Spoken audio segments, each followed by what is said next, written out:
Nah, pada saat Pak Jokowi bicara seperti itu, dalam rangka mengkonfirmasi kenapa dia harus cawe-cawe, itu kita wajib deg-degan tuh sebagai rakyat.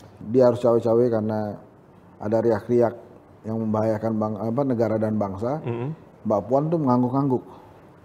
Tapi Ibu Mega betulin gelangnya, lihat jam beberapa kali. Jadi nampaknya agak gelisah juga Ibu Mega. Harus segera ditindaklanjuti oleh negara. Menteri Pertahanan harus menjelaskan itu apa.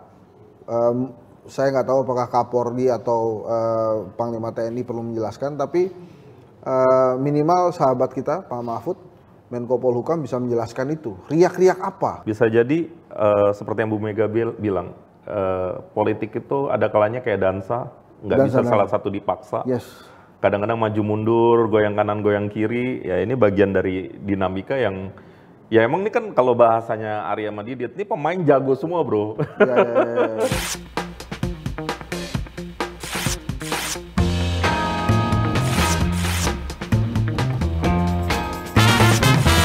Selamat ulang tahun Pancasila, ini kan Juni nih. Selamat ulang tahun Hensat.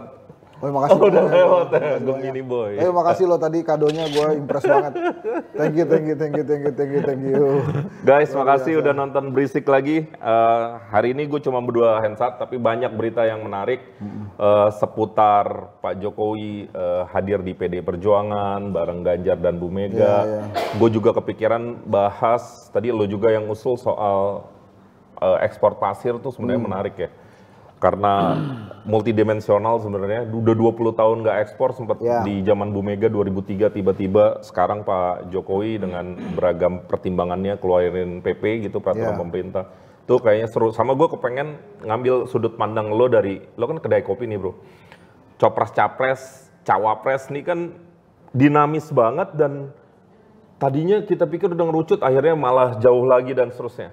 Lo mau bahas yang mana dulu? Kemana aja. Saya hari ini agak tersandra sama Mas Imam. Kenapa tuh? Karena kemarin saya di TVRI agak ngotot-ngototan sama adik kelas saya Mas Imam. Hari ini saya dikuliahin tadi. Mas Imam dan Mas Agil menceramai saya nggak boleh begitu. Enggak lah. Aman bro. Mila TVRI juga Mila ya? Mila TVRI juga. TVRI kita juga, TVRI Perjuangan.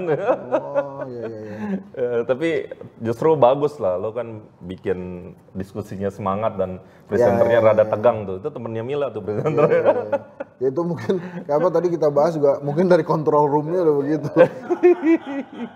Anyway, ini kan kita ngelanjutin ya, kemarin sama Ari dan Didit, kita bahas cawe-cawe presiden juga. Nah kemarin tuh di Rakernas PDI Perjuangan, Pak Jokowi memastikan bahwa dia akan tetap cawe-cawe. Arahnya tapi diklarifikasi. Alasannya karena ada riak-riak bahaya yang mengancam bangsa dan negara. Itu gimana tuh kata-katanya tuh? Kira-kira riaknya apa ya? Enggak, Gus, iya riak-riak bahasanya Pak Jokowi. Supaya kita nggak salah baca nih, saya pengen jawab moral.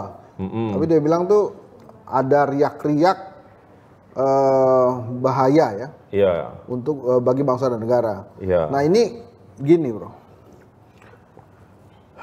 saya waktu mendengar kepala negara kita, presiden kita bicara tentang ada riak-riak bahaya. Berarti udah bahaya loh bro. Iya karena dia nomor satu men, presiden. Kalau presiden udah bilang ada riak-riak bahaya, itu memang ada bahaya, cuma belum gede kali ya. Tapi lo udah lihat belum? Nggak, maksud gue gini, biasanya yang bahaya yang menakutkan itu kalau airnya tenang. Laut itu kalau gue nggak salah, buat para pelaut kalau laut tenang itu lebih bikin deg-degan ketimbang. Itu sungai bro. Oh sungai ya? Sungai. Nah ini kan ada riak-riak tuh, berarti memang ada, ya bahayanya kelihatan gitu maksudnya riak-riak itu. Nah pada saat Pak Jokowi bicara seperti itu, dalam rangka mengkonfirmasi kenapa dia harus cawe-cawe, itu kita wajib deg-degan tuh sebagai rakyat. Karena lo mungkin punya asumsi sekelas presiden tuh informasi dari mana-mana, termasuk informasi intelijen kan? Iya. Nah ini yang kita khawatirin gitu ya. Wah ini riak-riaknya seperti apa? Kenapa presiden sampai sebegitu jauh? Itu penasaran juga kan? Iya, terus menurut gue Pak Prabowo sebagai Menteri Pertahanan tuh harus mengklarifikasi tuh bahaya seperti apa. Karena kita sebagai rakyat ya, bagian dari bangsa dan negara Indonesia harus juga bersiap dan waspada tuh. Riak-riak seperti apa tuh? Tapi kalau lu sendiri ngelihat nggak ada hal-hal yang signifikan berbahaya terhadap pergantian kepemimpinan nasional setidaknya. Gue nggak ngelihat itu ada bahaya karena kan memang ritual sudah. 5 tahun, 10 tahun, habis itu kita ganti yang baru tuh. Bahkan kalau 5 tahun nggak oke, kita bisa ganti. Cuma kan kalau Pak SBY, Pak Jokowi bagus, kita terusin. Gitu kan. Nah pada saat Pak Jokowi bilang ada riak-riak bahaya, makanya dia harus cawe-cawe. Ini serius ini. Pernyataannya menurut gue perlu diklarifikasi. Yang pertama, dia bicara sebagai pribadi, sebagai kader PDI Perjuangan, atau sebagai presiden. Kalau sebagai presiden kan artinya dia kepala negara dan kepala pemerintahan. Begitu presiden menyampaikan ada riak-riak bahaya, itu kan kita mesti siap-siap tuh. Padahal sebelumnya presiden pernah bilang, ini nggak ada hubungannya, tapi saya cuma pengen flashback aja. Sebelumnya kan presiden bilang Belanda masih jauh. Sekarang dia bilang ada riak-riak bahaya. Memang dua statement yang berbeda, di dua sequence yang berbeda, dan mungkin di dua maksud yang berbeda. Kalau yang Belanda masih jauh, sabar-sabar untuk arahannya beliau ke siapa gitu kan. Tapi ini kan forum resmi nih. Di sebelah kirinya ada Presiden kelima Republik Indonesia, sebelah kanannya Ketua DPR loh. Mbak Puan. Dan dia mengatakan ke kita semua, melalui teman-teman media, ada riak-riak bahaya yang mengancam bangsa dan negara. Dan masih multi interpretatif ya. Bahayanya kayak gimana, di mana, pada Bro, lagi ya, ini gue bilang ya. Jokowi sebagai kepala negara, Pak Jokowi, sebelah kirinya ada Ibu Mega, Presiden kelima, sebelah kanannya ada Ketua DPR. Ada Ketua DPR legislatif, ada eksekutif Presiden. Riak-riak. Ini menurut saya harusnya harus segera ditindaklanjuti oleh negara. Menteri Pertahanan harus menjelaskan itu apa. Saya nggak tahu apakah Kapolri atau Panglima TNI perlu menjelaskan, tapi minimal sahabat kita Pak Mahfud, Menko Polhukam bisa menjelaskan itu. Riak-riak apa? Riak-riak tuh bisa sama dengan gejala ya? Gejala mungkin simptom. Ya? Itu yang harus dijelaskan. Itu menurut gue serius tuh. Serius, gue setuju. Karena momennya kayak gini dan ini kan ungkapan lanjutan presiden setelah pertemuan dengan pemimpin redaksi dan konten kreator. Dan kalau lo lihat lagi, ini nanti deh, ini udah selesai belum kita ngomongin riak-riak? Karena ada beberapa hal lagi yang gue sih udah, tapi bahwa ini harus diklarifikasi, gue setuju ya oleh berbagai pihak, mungkin oleh istana juga boleh juga kan. Kan kayak kemarin kan Pak Pratik yang coba menjelaskan cawe-cawenya arahnya kemana. Jadi mungkin presiden one day bisa kasih statement lagi biar publik juga nggak resah. Riaknya seberbahaya apa, sedalam apa, semengganggu apa kan itu mungkin perlu penjelasan. Karena imbasnya itu bisa ke ekonomi loh. Bisa ke investor juga loh. Ada apa ini? Presiden bicara riak-riak bahaya di Indonesia. Iya. Ini kalau nggak salah juga ini ya, ini tentu belum tentu apple to apple. Presiden Xi Jinping waktu itu di negaranya juga mengumumkan kepada publik harus bersiap, kondisi dunia berbeda, mungkin berubah, kita pernah punya masalah kesehatan dan seterusnya, ada masalah perang dan seterusnya. Itu kan presiden kan gitu ya, kalau kasih statement, kemudian yang lain semua bersiap. Ini harus diartikulasi apa nih? Itu kan, gitu. Itu kan sepenting itu gitu kan. Lo kan itu kan yang lo address kan. Mudah-mudahan Pak Jokowi sudah bisa mengatasi riak-riak itu. Tapi misal nih bro, nih sekali lagi misal, kalau hipotesanya riak-riak itu adalah keterbelahan, ya seperti kan isu ini selalu dihembuskan oleh pihak-pihak tertentu ya, keterbelahan, perpecahan, ya gitu-gitu, yang gitu-gitu. Lo ngelihat itu gak di pemilu 2024 nanti? Atau jangan-jangan kita udah move on kok? Gini, yang pertama gue sih ngelihat sahabat-sahabat gue, keluarga-keluarga gue, teman-teman gue tuh baik-baik aja. Jadi artinya tidak ada perpecahan. Kalau kita ke pasar juga nggak ada yang berantem. Terminal oke. Keterbelahan itu cuma terjadi di dalam busway itu. Itu juga busway-nya sendiri kan, yang perempuan di depan, laki-laki di belakang, itu keterbelahan tuh. Tapi yang lainnya sih fine aja. Paling jauh di medsos ya bro. Iya, tapi kan ini semua harusnya Presiden Pak Jokowi kan hampir 10 tahun, harusnya dia udah beresin loh. Masa masalah gituan nggak diberes-beresin, kan Pak Prabowo juga sudah masuk ke pemerintahan. Dan harusnya tidak ada lagi isu-isu perpecahan itu. Dan Prabowo kan kemarin bilang ya, semua nih saudara saya, Ganjar teman dekat saya, Ya. Anies juga saudara saya. Jadi semua orang-orang Itu keren terbaik. banget tuh Prabowo tuh. Jadi kan harusnya udah clear juga ya. Yes. Dan gue seneng belakangan misalnya Pak Anies selalu ngomong statement yang sifatnya program. Yes. Pun kritik terhadap program. Ini kan bagus ya. Diskusinya nggak lagi soal SARA, nggak lagi soal apa gitu ya. Tapi diskusi program dan ini malah bagus, sehat lah. Ini capres-capres Saling kita kritik. sih oke lah. Maksud gue tidak berusaha memancing ya. Pak Prabowo juga menyampaikan gagasan-gagasan. Kemarin sempat menyampaikan ide ke Ukraina walaupun katanya ditolak, walaupun sudah diklarifikasi katanya di kedubes Ukraina. Terus kemudian Pak Anies juga melontarkan gagasan-gagasan ide. Ya. Tidak ada perpecahan, ketakutan-ketakutan politik identitas itu sama sekali tidak ada karena memang politik identitas Ya. pasti ada di Indonesia, kita sudah pernah bahas itu. Dan Mas Ganjar juga kelihatan santai, nggak ada yang lari pagi, ngegas-ngegas, itu lain-lain kan gitu. oke sebenarnya. Seharusnya sih oke. Makanya ini nih hal yang serius yang harusnya bisa diklarifikasi lagi oleh negara. Karena lagi-lagi ini Bukan yang oleh bicara Didit dan Ari ya? bukan. Ini yang bicara nih pimpinan negara, Iya. kepala negara, kepala pemerintahan, gitu.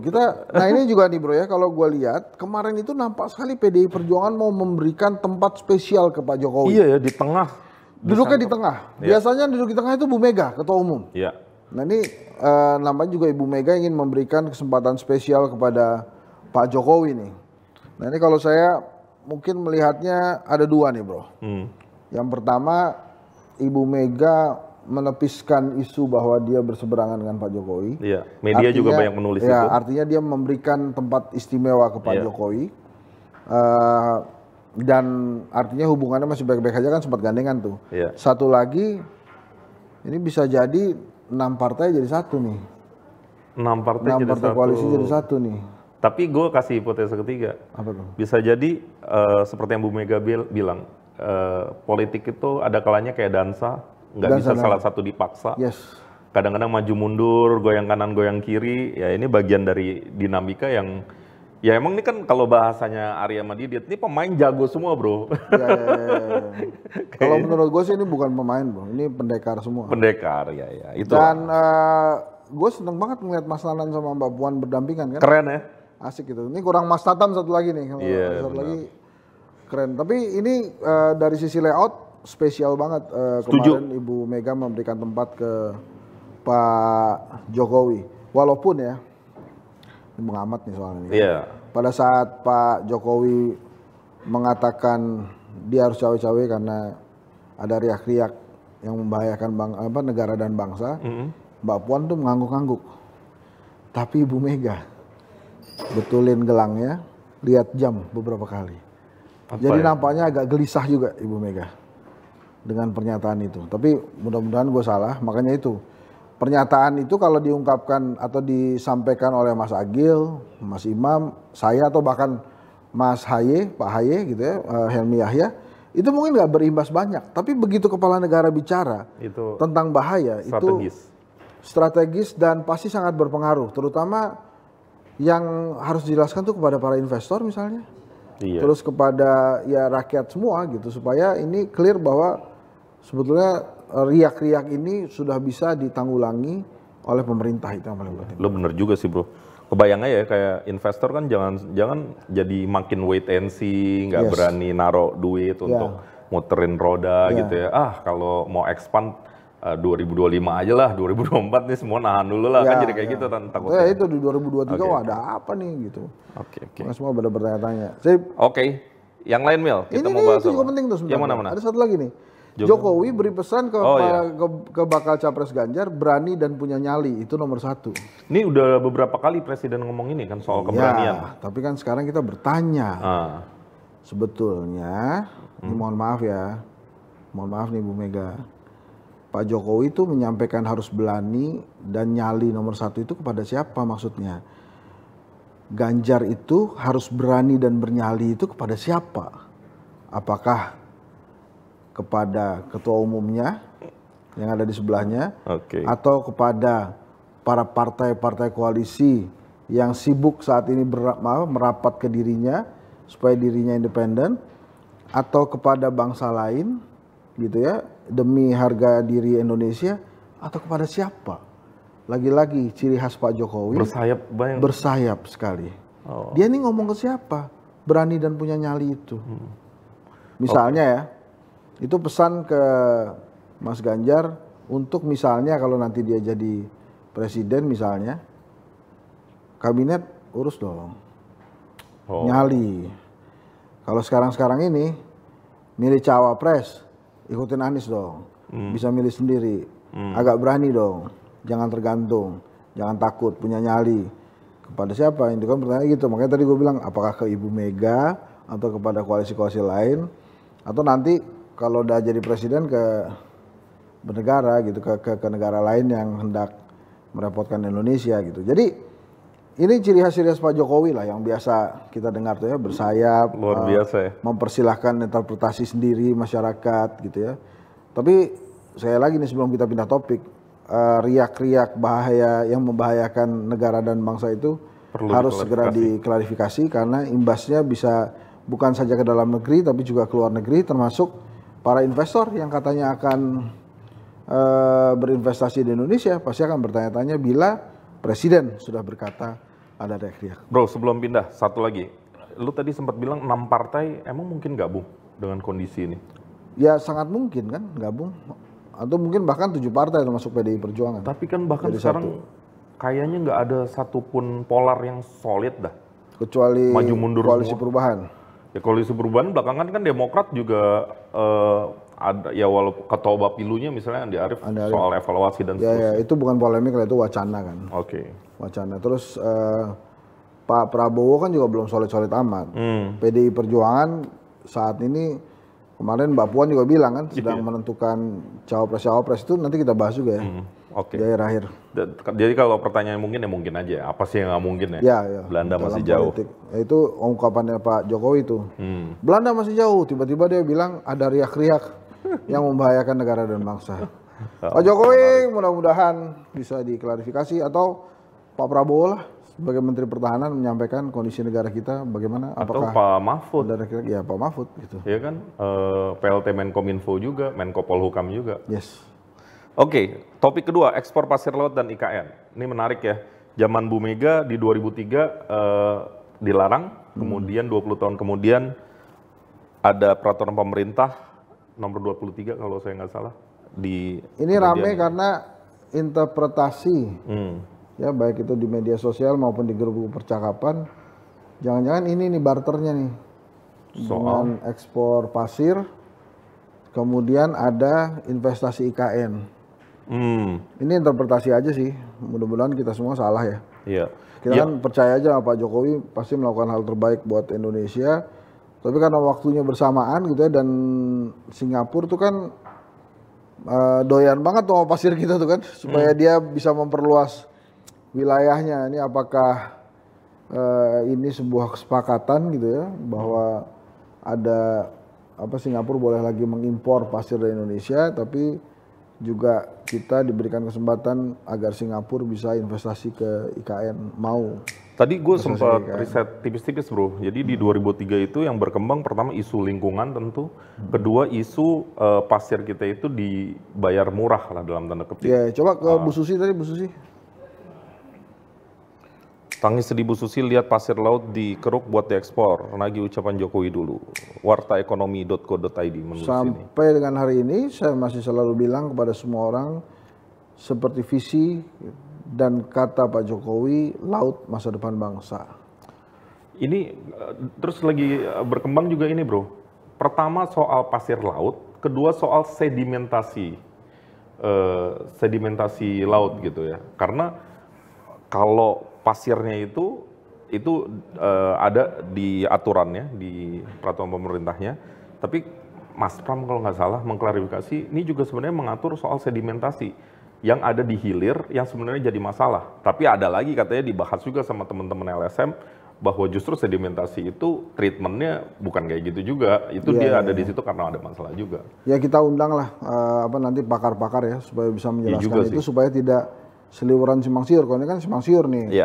Investasi ke IKN tapi ekspor Pasir dibuka kan, itu kan jadi simpang siur tuh. Itu kan kita gatuk-gatuk gitu kalau di Cocok logi lah. cocok logi gitu. Makanya kayak kita bahas TVRI tadi kan, kenapa gua agak ngegas karena digatuk-gatukkan tuh sama teman kita yang TVRI itu. Gitu. Soal apa? Pancasila? Takutnya Pancasila pada sama politik identitas. apa tuh. topiknya? Seandainya bukan Pancasila. Nah itu aja kan juga ada dua apa ya, bersayap juga. Masa TVRI punya imajinasi Pancasila nggak ada. Ya, jadi konteks perbincangan itu menurut lo nggak pantas di ruang publik ya? Ya karena itu harusnya di ruang kelas supaya ada tanya jawab dua arah dan lain-lain. Tapi anyway, itu ada di Instagram saya dan pastinya nontonnya di Fokus Terkini TVRI kalau nggak salah. YouTube-nya ada kok. Iya, pas Hari Pancasila ya. Ada Pancasila. Okay. Anyway semua itu demi Indonesia. Jadi gua nggak ada tendensi apa-apa. Ya justru lo menganggap Pancasila itu sakral dan ini agak terlalu jauh kalau diskusinya ke situ. Gitu. Gua nggak akan bilang ada riak-riak yang mengancam Pancasila sih, makanya kesana. Oke, Istana minta Kementerian Kelautan buat aturan detail soal ekspor pasir laut. Nah, memang kabarnya akan ada peraturan turunan yang akan mendetilkan gitu ya, gimana cara perizinannya misalnya, amdalnya gimana? Bisa begini nggak? Maaf ya. Udah ketemu Singapura nih, kata Singapura begini. Tolong di peraturannya dibuat yang bisa memfasilitasi lah. Bisa gitu nggak? Ya kalau ini dialog imajinar lo, kalau dibilang bisa ya kenapa nggak bisa kan, bisa-bisa aja gitu. Kan soalnya kan ini Istana minta Kementerian Kelautan buat aturan detail soal ekspor pasir laut. Pak Jokowi ke Singapura. Ngomongin apa tadi?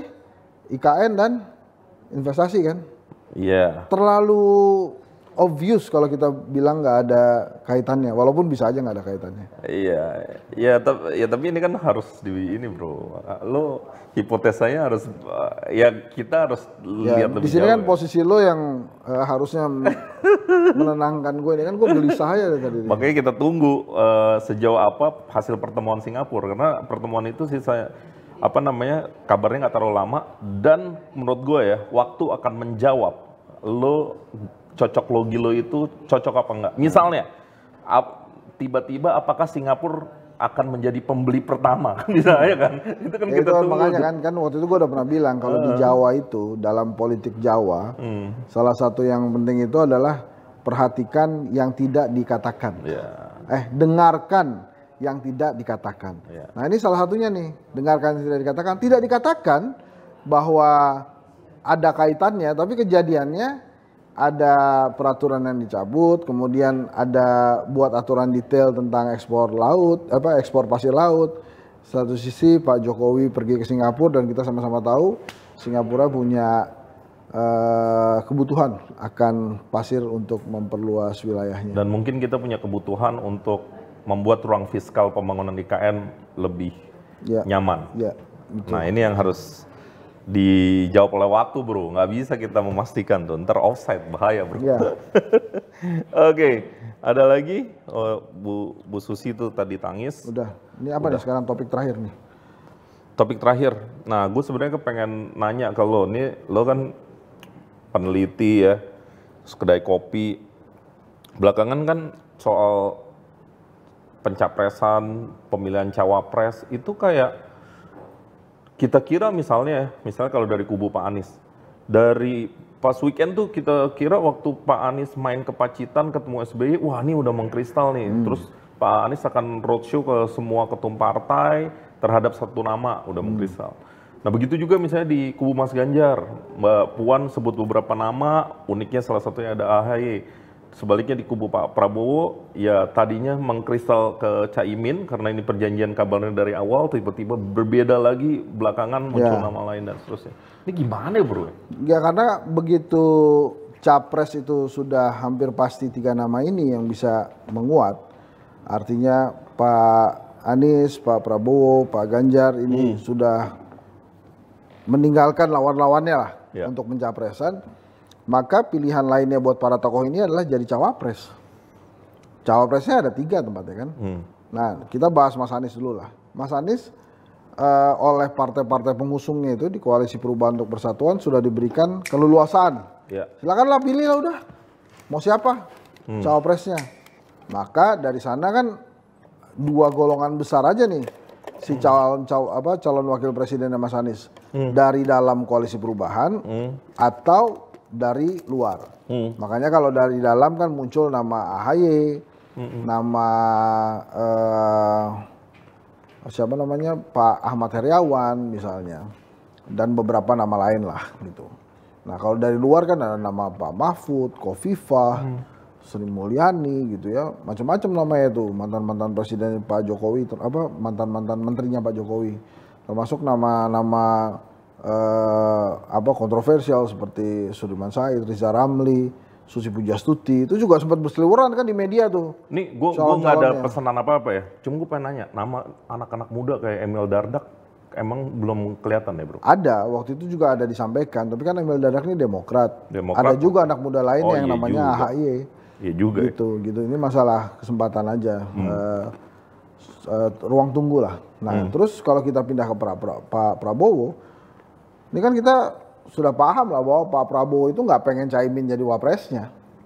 Kalau udah pengen dari dulu udah dideklarasikan, ini udah ijab kabul ini. Cuma kan ini ditahan-tahan terus. Maka muncul juga di kalangan Pak Prabowo itu siapa tuh yang akan jadi wapresnya selain Caimin, muncul juga nama Khofifah. Dan muncul juga wali kota Solo. Muncul juga Mas Gibran.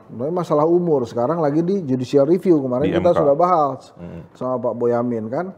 Nah jadi ini nama-nama ini juga muncul juga, termasuk Pak Erlangga Hartarto Golkar, termasuk juga ada Emil juga. Jadi nama-nama yang disebutkan Mbak Puan itu sebenarnya berseliweran memang di jagat pencalonan wapres. Bro, gitu. Dinamika ini apa? Terjadi secara alamiah atau ini memang dalam tanda petik ya, semacam disengaja karena emang masih lama pendaftaran? Ya, artinya kita akan bicara begini terus kalau kemudian cawapresnya nggak didorong kan. Kalau misalnya sudah ada sepasang, kita bisa bicara tentang gagasan, kita bisa bicara tentang visi misi. Tapi kalau belum ada ya kita akhirnya tebak-tebakan. Bahkan kan calon presiden aja kan yang hampir pasti baru dua, Mas Ganjar sama Mas Anies. Pak Prabowo kan juga belum pasti gitu. Makanya pada saat kita ke Ganjar, nama-nama disebutkan itu gue juga gak kaget gitu. Bahkan mungkin harusnya ada nama Puan Maharani juga di situ yang nyebutin. Tapi sih kalau lihat kondisinya ya, walaupun Pak Ma'ruf Amin wapres sekarang nggak mau, udah statement nggak mau maju lagi. Kalau saya lihat kondisinya sangat mungkin Pak Ma'ruf itu jadi wapresnya Ganjar nanti, karena kalau di kalangan pejabat nggak ada yang lebih NU dibandingkan Pak Ma'ruf kan, yang sebagai calon wakil presiden tuh, dan gua rasa ya Pak Jokowi juga nggak keberatan tuh kalau Pak Ma'ruf. Bu Mega juga gua rasa nggak keberatan gitu ya. Jadi kalau misalnya kemudian Ganjar kayak Ma'ruf ya bisa aja terjadi gitu ya. Kita ntar tinggal lihat aja siapa yang akan didorong. Tapi kalau lihat-lihat tebakan-tebakan itu sih gue rasa orangnya itu aja. Bro, apakah sebenarnya tidak memastikan cawapres dalam waktu dekat itu bagian dari strategi biar nggak digebukin dari awal, bro? Iya itu strategi. Cuma kan buat rakyat paling enak tuh kita udah tahu pasangannya dari awal. Kita bisa cek rekam jejaknya, kita bisa cek visi misi, dan kita bisa nitipin nih kita punya program apa aja. Gitu. Pendaftaran kapan pendaftaran? Oktober, diumumkan November. Tapi yang menarik nih berangan-angan ya. Kita kan punya 3 nama anak presiden yang sering disebut-sebut sebagai wakil presiden. AHY, Mbak Puan, sama Mas Gibran. Mungkin ya tuh ya, misalnya Prabowo Gibran atau Prabowo Gibran, Ganjar Puan, Anies AHY. Menarik juga tuh ya. Tapi ya gitu, kita punya 3 anak presiden yang maju ke perhelatan. Itu mantep tuh. Iya sih. Yang juga sebetulnya dipikirin sekarang kan sama masyarakat tentang perubahan ya. Calon perubahan ini kan Mas Anies doang. Sendirian nih dia, sekarang jadi rakyat lagi, udah gak jadi pejabat. Sementara lawannya yang keberlanjutan nih ada 2. Pak Prabowo, pejabat nih, Menteri Pertahanan. Pak Ganjar juga pejabat masih, Gubernur Jawa Tengah. Yang gak menjadi pejabat, cuma Mas Anies. Tapi dia sendirian nih di koalisi perubahan, di gerakan perubahan. Jadi kalau ditanya yang paling beda ya emang Anies Baswedan. Gitu. Sementara kalau Pak Prabowo dan Pak Ganjar kan ini sama-sama keberlanjutan ya. Jadi melanjutkan kerja Pak Jokowi. Jadi kalau kepilih Pak Prabowo ya kondisinya kayak sekarang. Atau kepilih Mas Ganjar juga kondisinya seperti sekarang juga. Kalau Mas Anies yang agak beda tuh karena dia ambil perubahan kan. Gitu bro kira-kira. Satu lagi, nama 2 capres yang lagi sering disebut-sebut Pak Erick Thohir sama bro kita Sandi Uno. Nah itu juga menarik tuh. Waktu P3 ke PDI Perjuangan dorong Sandi, PAN ke PDI Perjuangan dorong Pak Erick gitu ya. Itu menarik nih Sandi dan Erick ini. Kapan-kapan main basket yuk sama Pak Sandi. Ya setiap Rabu pagi bro biasanya main. Gue kemarin sempat ada teman yang ngajak kapan-kapan main basket sama Hensat. Ayo kita main lah. Shoot-shootan aja. Jangan dong main serius. Lo nggak jago sih mainnya shoot-shootan. Iya. Gimana? Nggak lu bisa nggak? Lumayan. Kalau nggak, maksud gue serius nih. Kalau nggak bisa kan nyampein gue doang. Lumayan. Ntar gue oper bingung loh. Aduh. Dari SMP gue basket bro, cuma udah cedera. Langsung klarifikasi mas. Iya. Kelihatannya mengganggu banget buat Imam kalau sampai pemirsa berisik ini taunya dia nggak main basket. Jadi harus diklarifikasi bahwa dia main basket dari SMP. Ntar kita ngomong sama timnya Pak Sandi ya.